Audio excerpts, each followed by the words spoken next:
chama ao Evangelho, Deus nos chama das trevas para a luz.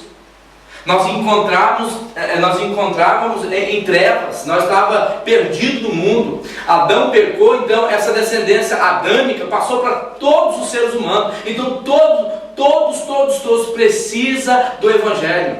E não há outra ferramenta por Deus, oferecida por Deus, para limpar o homem, a não ser o Evangelho. A única coisa que limpa o ser humano chama-se Evangelho. Amém, irmão? Então Deus chama através do Evangelho.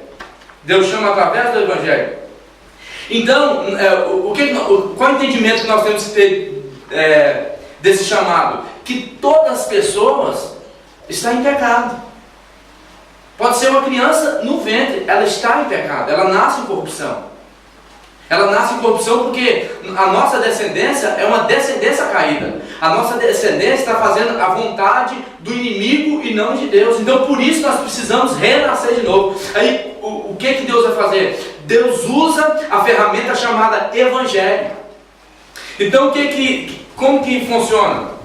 Através do Evangelho pregado nos púlpitos, ou na vila, ou na rua, ou em casa, através do Evangelho, quando o Evangelho é pregado, a pessoa que é corrupta, ela ouve a mensagem.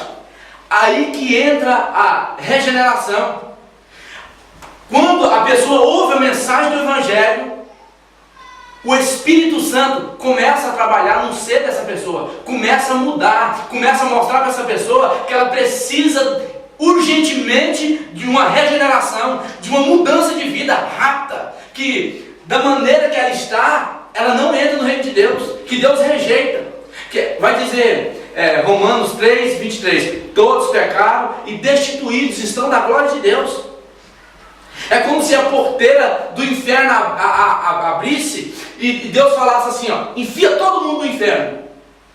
Os irmãos me entendem? Mas aí entra Cristo com o Evangelho. Então Cristo, como entrando com o Evangelho, ele diz, não, para. Isso é só uma maneira de eu explicar melhor para os irmãos. Então Jesus, quando a porteira do inferno é aberta, a porta do inferno é aberta, e Deus fala assim, lança todo no inferno, porque todos pecaram. Destituído quer dizer desligado. Eles não fazem parte mais do meu reino. É o cordão umbilical da mãe, quando tem um filho, ele é cortado. Então aquilo que Deus está querendo passar para nós, vocês não me pertencem mais. Você saiu da minha água, você saiu do meu poderio, você está longe de mim. Então, entra Cristo com o Evangelho. É como se Cristo mandasse fechar a porta. Fecha a porta! E todo mundo fica lá sem saber o que está acontecendo. Aí Jesus começa a pregar. Arrependei-vos, arrependei-vos, arrependei-vos, pois é chegado o reino de Deus. É essa a mensagem do Evangelho. Aí o que acontece? Quando Jesus começa a pregar, arrependei-vos, as pessoas que estavam sendo condenadas, ela tem a oportunidade de voltar a Deus. Aí então, agora entra o Espírito Santo com o ser regenerador no ser de cada pessoa, dizendo, você quer ser regenerado? Você está contra os mandamentos de Deus. Isso não agrada a Deus, isso que você faz não agrada a Deus. Essa maneira que você está falando, o seu vocabulário não agrada a Deus. A maneira que você olha não agrada, a maneira que você fala não agrada. Então o ser regenerador do Espírito começa a mudar todo o contexto da pessoa, o qual ela está vivendo. Amém, irmão? Amém. Então aí que entra a regeneração. Volta aí para a sua revista dizendo, veremos também que os seguidores de Cristo também devem andar em novidade de vida. Você sabe por que eles devem andar em novidade de vida? Simplesmente porque eles foram chamados por Deus. E eles foram chamados por Deus para onde? Para morar numa cidade celestial, para fazer parte do povo de Deus. Aí Deus, aquelas pessoas que não eram filho, era corrupta, Deus toma através do Evangelho como filho adotivo. Deus adota você. Deus me adota através do Evangelho. Mas como Deus vai adotar uma pessoa corrupta, pastor? Ele adota através do Evangelho. Mas essa corrupção ele não aceita, porque ele é santo. A Bíblia diz assim que ele não contempla a iniquidade. Ele não contempla a depravação.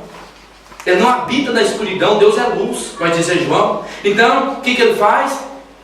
O Espírito é enviado. Jesus disse assim, se eu for, eu enviarei da parte do Pai, o Espírito Santo.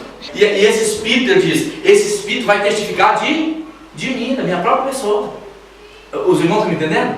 Então, através do Espírito Santo, Deus começa a fazer a obra regeneradora no ser da pessoa.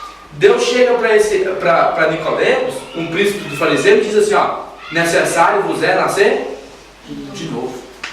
Irmão, se nós entendêssemos isso aqui no pé da letra, ele está falando isso aqui para um homem que é conhecedor de toda a lei mosaica de Moisés, ele é instruído em toda a lei, ele dava dízimo de tudo que tinha, ele orava 3 vezes ao dia, ele conhecia os Pentateucos de cor sorteado, ele era íntegro na palavra do Senhor. E Jesus vira para ele e fala assim, ó, você precisa nascer de novo, porque se você não nascer de novo, você não entra no meu reino. Então, Jesus quis mostrar para Nicodemos que não era assim, que a devoção dele tinha que ir muito mais adiante, amém, irmãos?